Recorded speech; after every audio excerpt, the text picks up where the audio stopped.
எல்லாருக்குமே என்ன மனநிலைன்னா அரசு மருத்துவமனைனாவே டாக்டர் குறைவா இருப்பாங்கன்னு. இப்போ எங்கேயும் இல்லை. நீங்கள எடப்பாடி பழனிசாமியே அடிக்கடி அதான் சொல்லியிருக்கிறாரு. எல்லா மருத்துவமனைகளிலும் 100% இருக்கணுங்கிற வகையில் தொடர்ச்சியாக பண்ணின்னு இருக்கிறோம். இப்போ கூட போன வாரம் டாக்டர் அன்புமணி ராமதாஸ் 12,000 மருத்துவருக்கு பணியிடங்கள் காலினார்.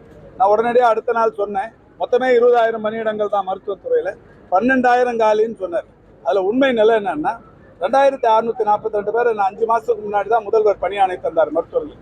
அதில் பணியாணை தந்த அந்த எம்பிபிஎஸ் படித்த டாக்டர்கள், அதில் பிஜி படித்தவங்களும் வருவாங்க.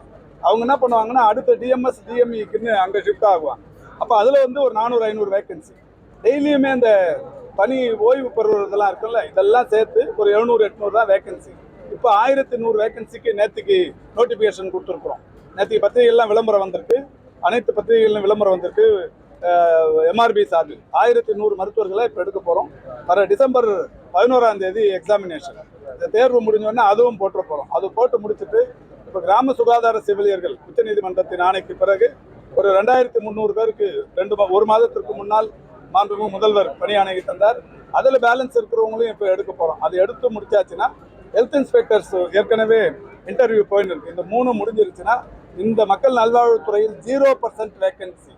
இது வரைக்கும் எப்பவுமே இந்த துறை வரலாற்றில் எப்பவுமே இல்லாத அளவுக்கு பூஜ்ய நிலையில் காலி பணியிடங்கள் என்கின்ற அந்த நிலையை எட்டவிருக்கிறோம். நாய்க்கடி உலகம் முழுக்க இருக்கு.